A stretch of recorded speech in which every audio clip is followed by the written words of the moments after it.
Okay, we're reading Sutra 20 in section 2. Draṣṭā dṛśimātraḥ śuddho'pi pratyayānupaśyaḥ. Draṣṭā dṛśimātraḥ śuddho'pi pratyayānupaśyaḥ. The Seer, Purusha, pure consciousness only, pure awareness only, pure, though concept, content of the mind, appears to see along with. The Seer is pure consciousness, but though pure, appears to see through the mind. Okay. After dealing with dṛśyam, or the objective side of the phenomenal world, in section 2, 18 and 19, Patanjali now tries to give us some idea with regard to the Draṣṭā, or the Seer, who is the basis of the subjective side of the phenomenal world. This is a comparatively more difficult task, because the Purusha, according to the yogic philosophy, is the ultimate reality hidden behind the phenomenal world in its subjective aspect. The Seer is the ultimate reality, not what's happening out here. It's the fact that we can perceive, the Seer, the perceiver. Although it is through him that the Prakriti is galvanized into life and cognition takes place, he always eludes us because he is always behind the veil, the hidden witness of the objective through the subjective.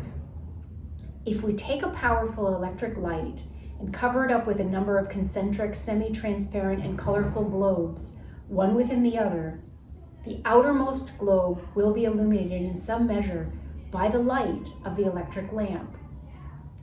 But though this illumination will be derived from the light of the electric lamp, we will not be able to see the light of the electric lamp as it is, only as it comes out after being filtered and dimmed by all the intervening globes. If we remove the outermost globe, the next globe comes into view and the light becomes stronger and purer. But do we now see the light of the electric lamp? No. It is still hidden behind the remaining globes.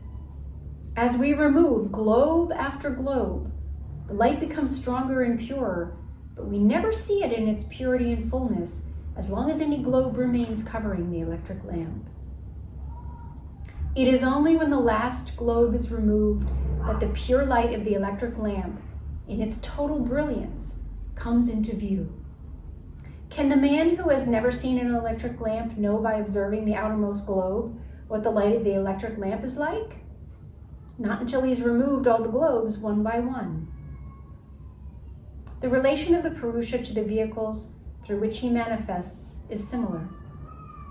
The light of his consciousness comes streaming through the complete set of vehicles, each vehicle removing, as it were, some of the constituents and decreasing its intensity until in the physical body, it is at its dullest and encumbered with the largest number of limitations.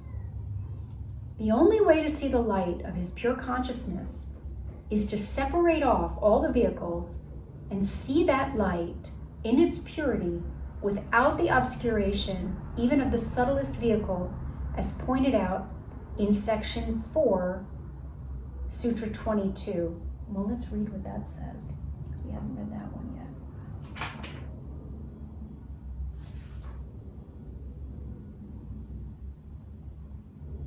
Knowledge of its own nature through self-cognition is obtained when consciousness assumes that form in which it does not pass from place to place. This is the isolation of pure consciousness, Kaivalya, involved in the attainment of Kaivalya, the ultimate goal of yogic life. we'll wait until that. I don't know what he's doing over there with his motorcycle. We'll wait until he's done. Or maybe not. The first point we should note in this sutra is that the seer, who is the subjective element in the phenomenal world, is pure consciousness and nothing else. The word matra, of course, means only, and is used to emphasize the necessity of not mistaking the seer for any partial manifestation of his consciousness through a subtler vehicle. When consciousness withdraws step by step from the lower world in samadhi and begins to function in the higher realms of the spirit, the change is so tremendous, and the sudden influx of power, knowledge, and bliss on the progressive removal of limitations is so overwhelming that one is apt to mistake this partial manifestation for the ultimate reality. But the fact is that the consciousness is still encumbered by veils of matter, thin veils it is true, but veils all the same, which impose certain limitations and illusions. Not until the last vehicle has been transcended can consciousness be known in its purity. That is the Purusha, the real Draṣṭā, the real seer. The second point to be noted is that though the seer is pure consciousness and not consciousness as modified by the vehicles, still, when he manifests through a vehicle, he seems to be lost in the pratyaya, which is present at the moment in the mind.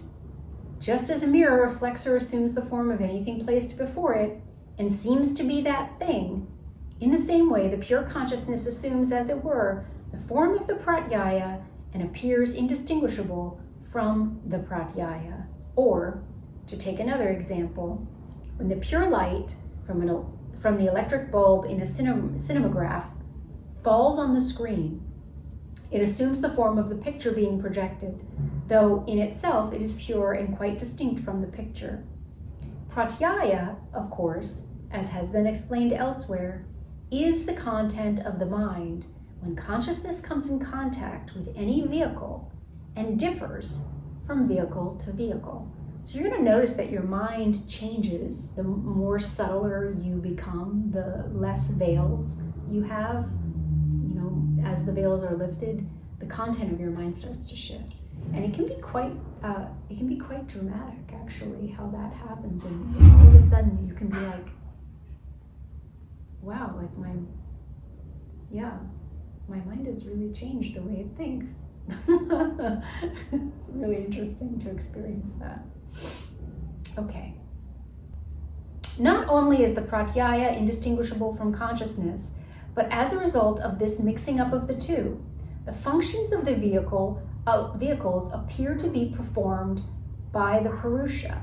Thus, when abstract thinking is done through the higher mind, is it the Purusha who does the thinking? No. The thinking is the function of the vehicle. The contact of consciousness with the vehicle sets it in motion and enables it to perform its respective function. When a magnet is thrust into a coil of wire, a current of electricity is produced in the wire. To a person who is ignorant of the facts, the magnet appears to produce the current. As a matter of fact, the magnet does not directly produce the current, though it is in a mysterious manner connected with the production of the current. If the whole mechanism for the production of the current is there, and all the necessary conditions are provided, then only the insertion of the magnet will make the mechanism work to produce the current. How the mere contact of Purusha with Prakriti galvanizes it into life and makes it perform its highly intelligent function is a problem which has been much debated by philosophers. To the practical student of yoga, this question is not of much importance. He knows that all such theoretical questions can be solved only by direct knowledge. All right, so 21 is pretty short, so let's do 21 and then we'll do 22 in the next one. Tadartha eva dṛśyasya dṛśyasyatma. Tadartha eva dṛśyasyatma. Intended for the sake of that, the seer, alone, of the seen, Prakriti, being, nature. The very being of the seen is for his sake. For instance, Prakriti exists only for his sake, the seer's sake, which is what we said before, the whole purpose of this. What's manifesting here in this universe is for the sake of the seer, so the seer can evolve, right? In the previous sutras, the essential nature of the seen and seer and seen have been pointed out. And it has been shown that even when they seem to be blended completely in their intimate relationship, they are really quite distinct and separate from each other, like oil and water in an emulsion. This sutra points out that in this close association of Purusha and Prakriti, the latter plays a subordinate role, that of merely serving the Purusha. The sutra under discussion further clarifies this point and emphasizes that Prakriti exists only for subserving the purposes of the Purusha. It has no purpose of its own. The whole drama of creation is being played in order to provide experience for the growth and self-realization of the Purushas who are involved in the show. It's fascinating. So, we can talk about this more. But as far as manifestation work goes, right, and creating your own reality, this is all happening for you. This is all happening, is a subservient of your pure seer, okay? Not your veiled seer, though, it's part of the process of unveiling, but it's here for your pure seer. Thank you for joining me today.